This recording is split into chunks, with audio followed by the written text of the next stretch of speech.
New details are beginning to emerge after 4 children were found shot in a car at an Angleton gas station. A 13-year-old boy and 3-year-old girl died. An 8-year-old boy and 9-year-old girl still recovering. 4:48 a.m.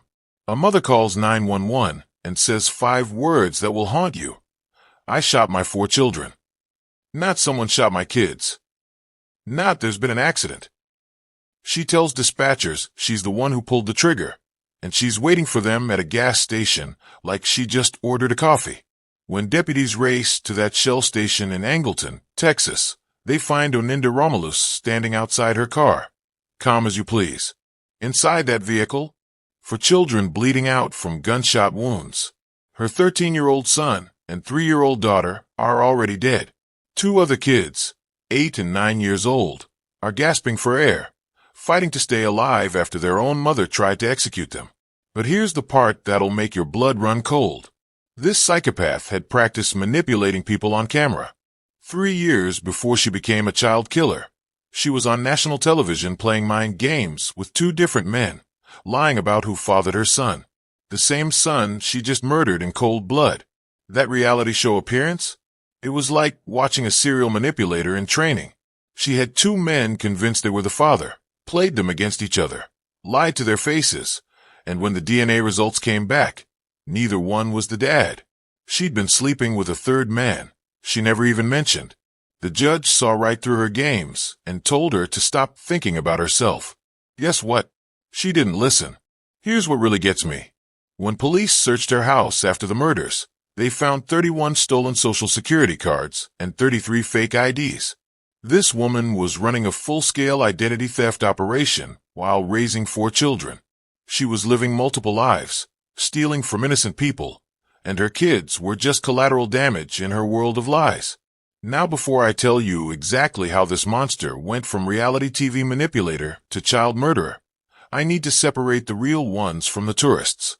If you clicked on this video for entertainment, get out. This isn't a Netflix series.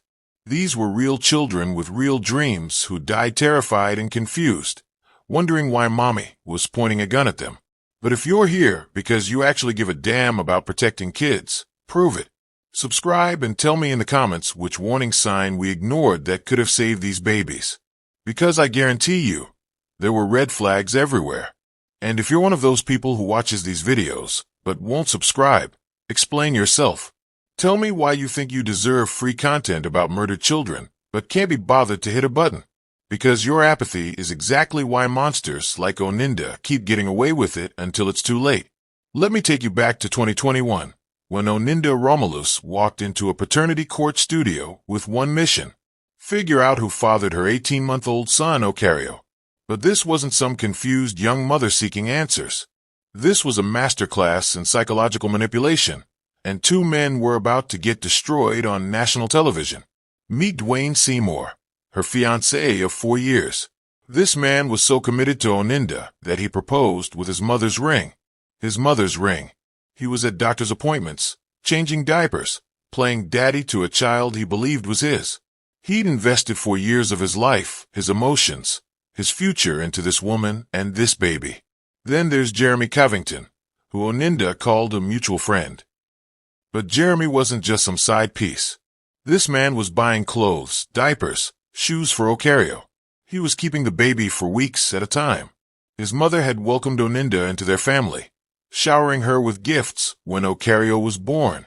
Jeremy was there at the hospital when the baby came into this world, while Dwayne wasn't. Here's where Oninda's manipulation gets absolutely diabolical. She told the court that her relationship with Dwayne had gotten rocky because she heard he was cheating on her. Some friend told her Dwayne was hooking up with someone behind a dumpster at a strip club. Dwayne denied it completely, said it never happened. But did Oninda investigate? Did she try to work it out? Hell no. She decided to get revenge by sleeping with Jeremy out of pure spite. Her exact words in court: I cheated on him basically out of spite. Not love, not attraction, not even lust. Spite. She used Jeremy's body as a weapon against Dwayne, and Jeremy had no idea he was being used as a pawn in her sick game. But here's where it gets even more twisted. She slept with both men within a 2.5-week window. Then boom, she's pregnant. Any normal person would sit down and think, Okay, I need to be honest here. I need to figure this out responsibly. But Oninda, she saw an opportunity to cause maximum damage. She told Dwayne the baby was definitely his. Let him believe it for months. Let him get emotionally attached, financially invested, spiritually connected to this child. Meanwhile, she's also telling Jeremy he might be the father, letting him buy baby supplies, letting him bond with Ocario, letting him think he's building a family. When it came time to give birth, guess who was at the hospital? Jeremy. And on that birth certificate, she put Jeremy's name down as the father. So now you've got Dwayne feeling betrayed and heartbroken, thinking the woman he loved and the child he raised just got ripped away from him. And you've got Jeremy thinking he's officially a dad, stepping up to do what he thinks is right. The judge in that courtroom saw exactly what Oninda was doing. She looked her dead in the eye and said, "You ran from this one to go to this one. Then you ran back from this one back to this one. Now that the baby is born, you're still doing the same thing." The judge wasn't playing games. She told Oninda straight up, "One thing you're not going to do. You might be able to outtalk and manipulate them, but you can't do it to me." Then came the DNA results, and this is where everything exploded. The tension in that courtroom was suffocating. Dwayne was sitting there hoping, praying this child was his despite everything Oninda had put him through. Jeremy was standing there confident, thinking, "It has to be me. I've been in this boy's life for 2 years." The judge read the first result. "Dwayne Seymour, you are not the father." Dwayne's world just collapsed. For years of his life gone. Then everyone turned to Jeremy. This had to be it, right? The judge looked down at that paper, and you could hear people breathing. "Jeremy Covington, you are also not the father." The look on Oninda's face said everything. She tried to claim the results were wrong, but the judge shut that down immediately. Men lie, women lie, DNA doesn't lie. Oninda had been sleeping with a third man, someone she never mentioned, never brought to court, never acknowledged. She destroyed 2 men's lives on national television for absolutely nothing. The judge looked at her and said something that hits different now, knowing what we know. Stop thinking about yourself. But Oninda didn't stop. She never stopped. Fast forward to October 5th, 2024. While Oninda sits in a jail cell charged with murdering 2 of her children, investigators are about to uncover something that'll blow this case wide open. They're heading to her house in Porter, Texas, thinking they're just collecting evidence from a family home. What they find instead is a criminal empire that makes the paternity court lies look like child's play. Tonight, we are learning a mother is charged in Brazoria County for allegedly shooting her 4 children. Just before 5 a.m. Saturday, sheriff's deputies were called to a Shell gas station off of Highway 288 in Angleton. 2 children were shot and killed. 2 other kids were shot and survived. Troy Kless joining us live in Brazoria County tonight with the latest details from investigators. Troy.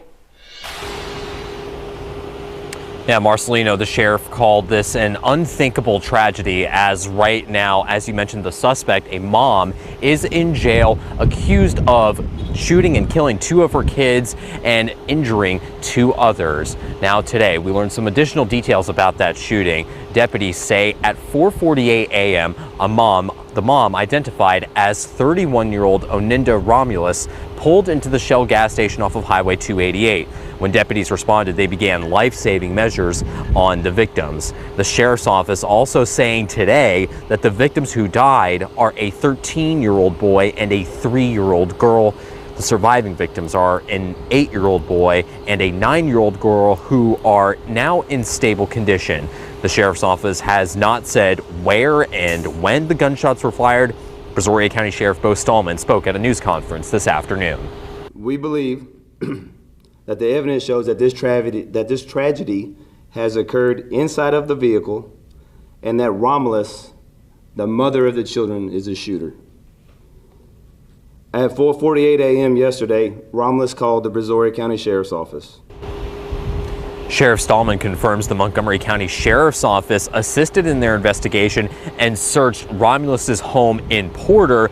They did not share what they have found at this time. Now, the mom is currently in the jail and has a $14 million bond for those 4 charges. As for the 2 children who survived the shooting, they have spoken with investigators, although there is still plenty of details that we're still waiting to learn, including a potential motive for this shooting. Reporting live in Brazoria County, Troy Kless, KHOU 11 News. Such a disturbing story. A lot more to learn, Troy. Thanks for that live report. Our Ugochi Aloka joining us live now with what neighbors are saying. And Ugochi, where did this family live? Alona and Jacob, jail records show that 31-year-old Oninda Romelus lived in a home in Porter that is about an hour away north of Angleton, where her kids were found shot in a car. Now, the Brazoria County Sheriff's Office says that they initially found out about the shooting through a 911 call. Take a listen to when deputies were first dispatched to the scene. We need multiple ambulances. KHOU11 got this exclusive video Saturday evening of investigators going in and out of Romelus's home. They were there for around 12 hours, appearing to collect evidence. They also towed away a car from the driveway. Neighbors tell us Romelus lived only at this house for about a few months. Many had not interacted with her at all. Residents are feeling uneasy after learning Romelus is accused of shooting her 4 children and killing 2 of them. One neighbor, who says they often saw Romelus's children, calls this shooting a terrible tragedy. Seeing them Friday and they were happy and on their way telling us hi and bye, and figuring I would see them again Monday afternoon. Heartbreaking to think that anything could be so bad that you have to take your children's life. I don't understand. Very devastating there. And we're told the 2 other children recovering in the hospital have since been interviewed by deputies, and they say they are cooperating. Coming up in the next hour on KHOU11 Plus at 7 a.m., hear more from that neighbor, as well as where the investigation stands now. Reporting live this morning, Ugochi Iloka, KHOU 11 News. Ugochi, thank you. She walks around to the gas pump, pulls out her phone, and starts having a conversation while she fills up her tank. She's talking to someone, gesturing with her free hand, acting like this is just another late-night gas run. But inside that car, 4 children are either already shot or about to be. The person on the other end of that phone call has no idea they're talking to someone who just committed the unthinkable. Oninda is standing there pumping gas, chatting away, while her babies are bleeding out just feet away from her. The level of cold calculation it takes to make small talk after shooting your own children is beyond human comprehension. Then she makes the call that changes everything. 911 dispatch picks up, and Oninda's voice is eerily calm. No screaming, no panic, no emotion whatsoever. She tells them exactly where she is and what she's done. I shot my 4 children. Not someone shot my kids. Not there's been an accident. She takes full ownership of the horror she's just unleashed. When Brazoria County deputies get that call, they're expecting the worst, but nothing prepares them for what they find. They pull into that gas station with lights flashing, adrenaline pumping, ready for anything. Except what they see defies all logic. Oninda is standing outside her vehicle, and when she sees them coming, she starts backing away. Not running, not trying to escape, just slowly backing up like she's giving them space to discover her handiwork. The deputies try to talk to her, but she's not responding. She's just staring at them with this blank expression, like she's watching a movie instead of living through the aftermath of murdering her own children. They have to physically detain her because she won't engage, won't explain, won't show any human emotion whatsoever. Then they look inside that car, and these seasoned officers see something that'll haunt them for the rest of their lives. 4 children, all with gunshot wounds. 13-year-old Ocario, the same boy from that paternity court episode, is already gone. His little sister, 3-year-old Amora, is also dead. The 8-year-old boy and 9-year-old girl are barely alive, gasping for air, their little bodies fighting to survive what their mother did to them. The evidence inside that vehicle tells the whole story. Multiple firearms, because apparently one gun wasn't enough for Oninda's execution plan. She came prepared for war against her own babies. The positioning of the children, the trajectory of the bullets, everything points to this being deliberate, calculated, methodical. This wasn't a moment of rage or a mental breakdown. This was premeditated murder. Emergency medical teams raced those two surviving children to a Houston hospital, and it's a miracle they make it. Think about what those kids went through. They watched their mother shoot their older brother and baby sister. They felt the bullets tear through their own little bodies. They probably called out for mommy to help them, not understanding that mommy was the one trying to kill them. The crime scene investigators start processing that car, and every piece of evidence makes this case more horrifying. Blood spatter patterns show exactly where each child was sitting when Oninda opened fire. Shell casings scattered throughout the vehicle prove she fired multiple rounds. The children had nowhere to run, nowhere to hide. They were trapped in that back seat, while their mother systematically tried to murder them all. But here's what really shows you the kind of monster we're dealing with. After shooting 4 children, after watching 2 of them die, after hearing the other 2 crying and bleeding, Oninda had the presence of mind to call 911 and calmly report what she'd done. No remorse, no panic, no attempt to help her surviving children. She just stood there and waited for police to arrive like she'd completed a task on her to-do list.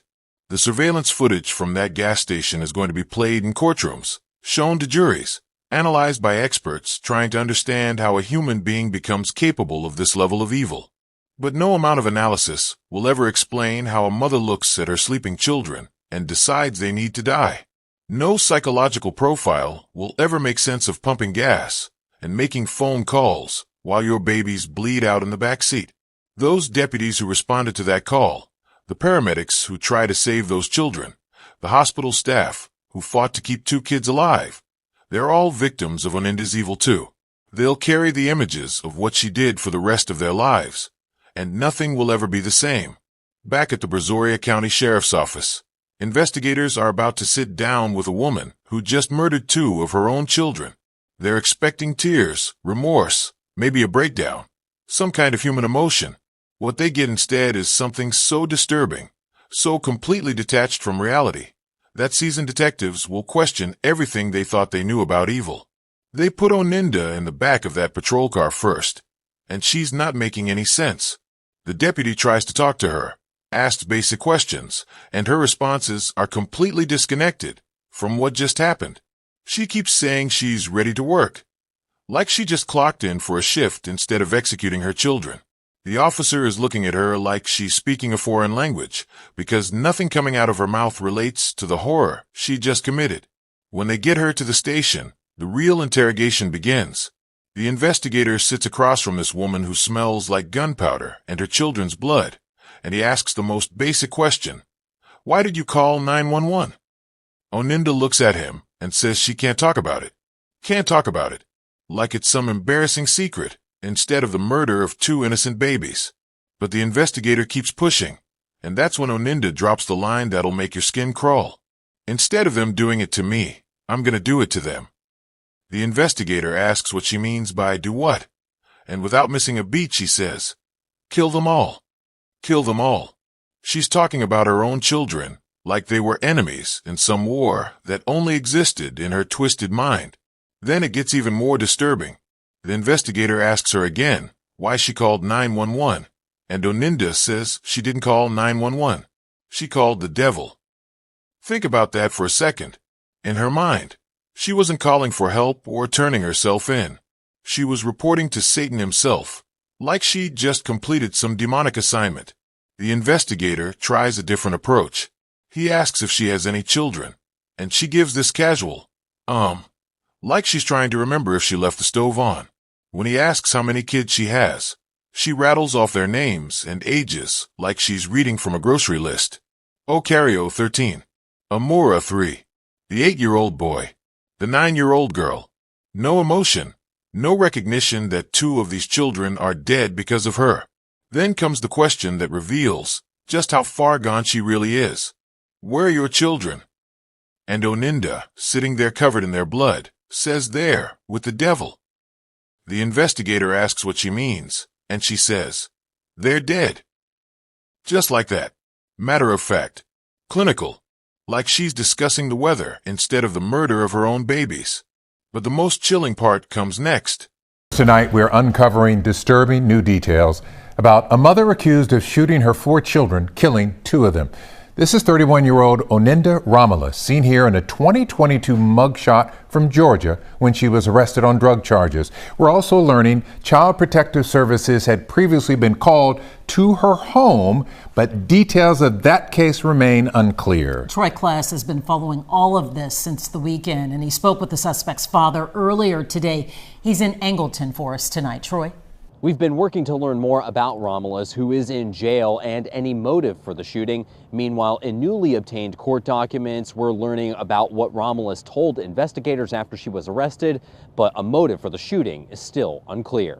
New details are beginning to emerge after 4 children were found shot in a car at an Angleton gas station. A 13-year-old boy and 3-year-old girl died. An 8-year-old boy and 9-year-old girl still recovering. Brazoria County deputies responded to an unthinkable, unimaginable tragedy. The kid's mom, 31-year-old Oninda Romelus, is now in custody, charged with murder, and according to charging documents, gave disturbing statements to the Brazoria County Sheriff's Office investigators who spoke with her after the shooting.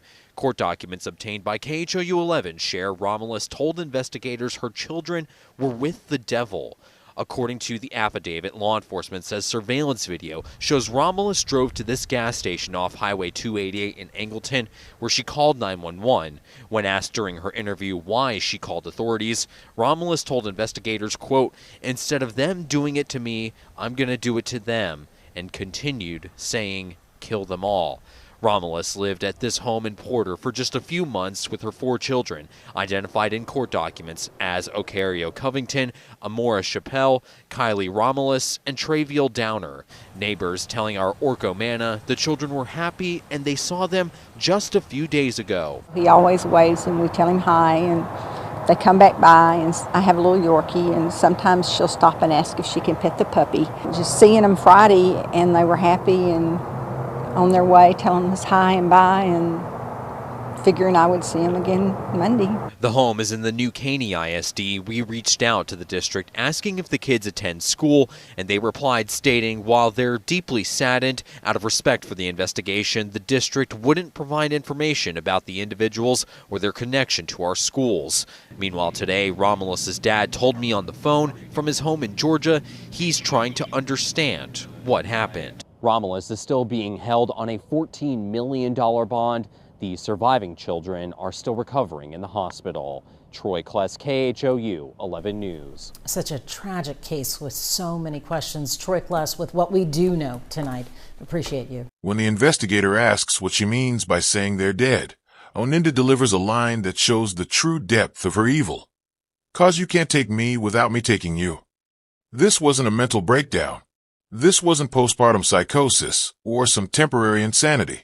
This was a calculated decision that if she was going down, she was taking her children with her. She also tells the investigator that her children were dead to her. Dead to her.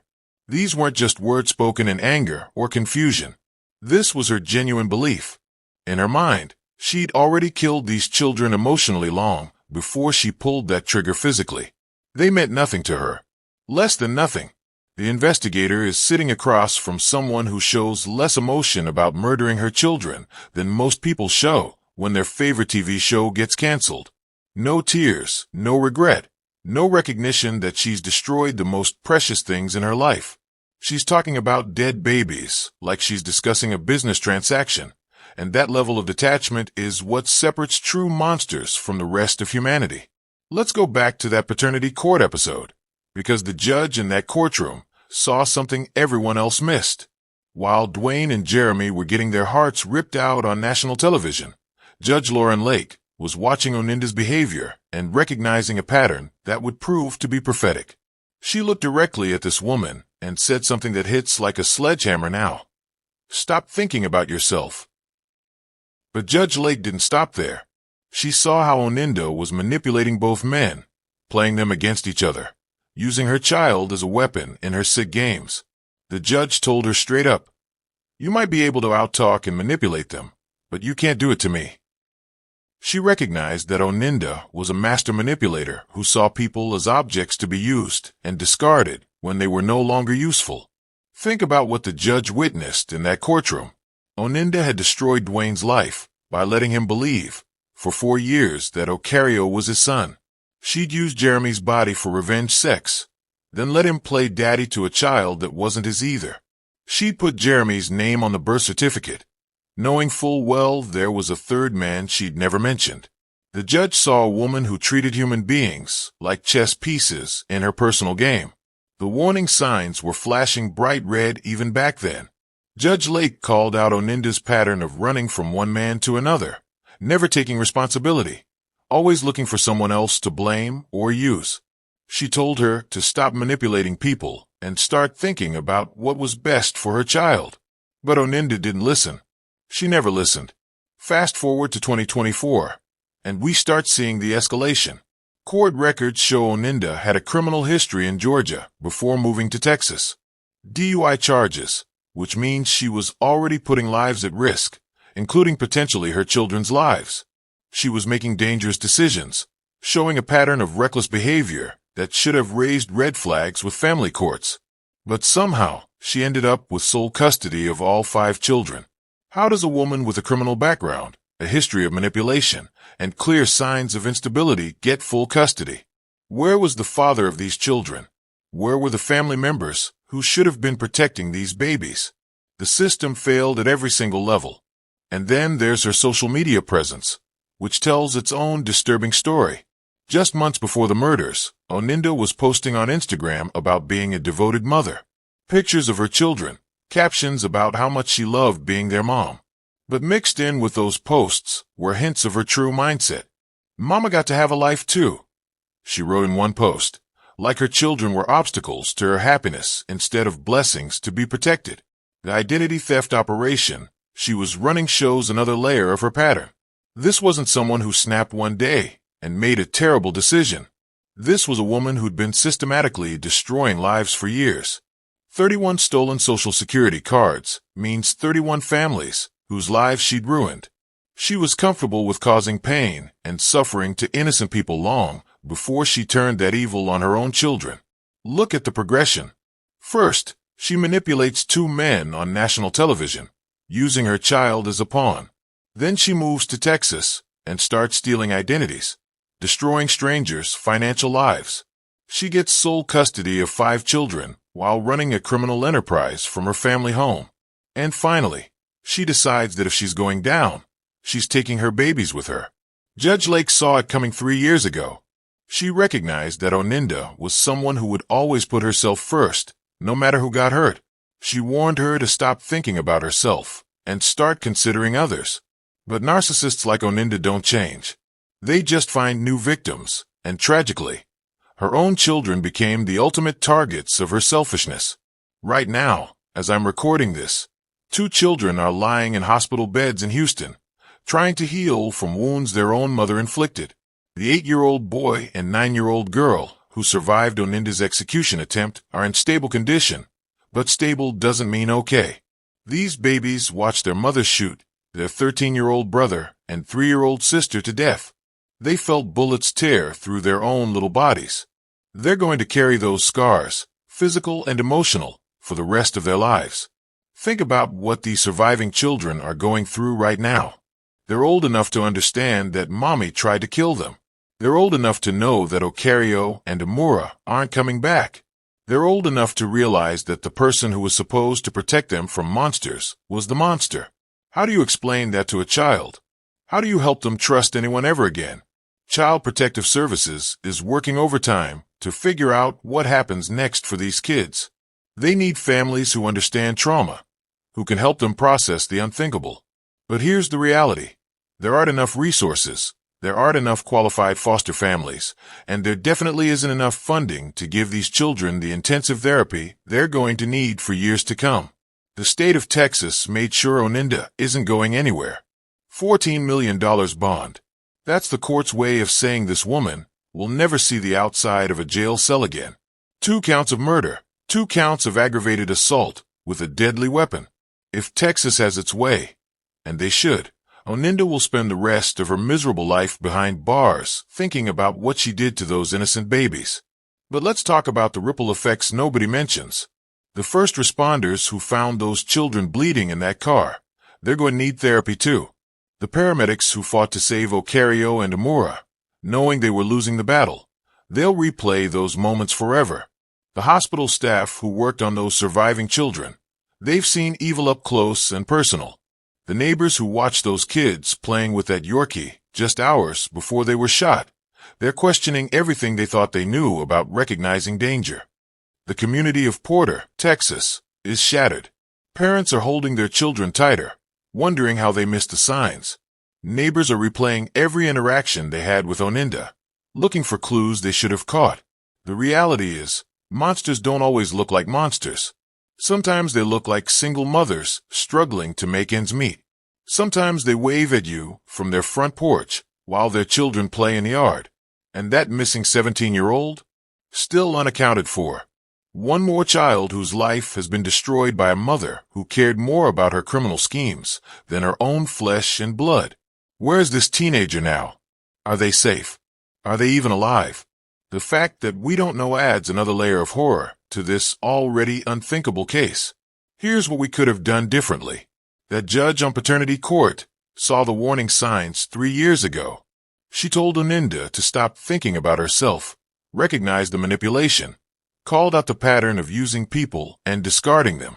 But there was no follow-up, no system in place to monitor someone who showed clear signs of narcissistic personality disorder on national television.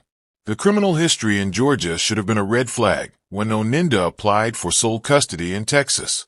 The identity theft operation should have been discovered during routine background checks. The fact that she had multiple firearms while running a criminal enterprise from her home should have triggered child welfare investigations. But the system failed at every single checkpoint. If this case taught us anything, it's that we can't ignore the warning signs anymore. We can't assume that because someone is a mother, they automatically love their children. We can't trust that the system will protect innocent kids from the people who are supposed to care for them most. So I'm asking you directly, are you going to be someone who speaks up when you see these red flags? Or are you going to scroll past and hope someone else handles it? Subscribe if you believe in protecting children by understanding these cases. Comment below with one warning sign you think we should have caught earlier that could have saved Ocario and Amura's lives. And if you're not subscribing, I genuinely want to know what would it take for you to care enough about preventing child murders to hit a button? Because these babies deserve better, and your silence won't bring them back.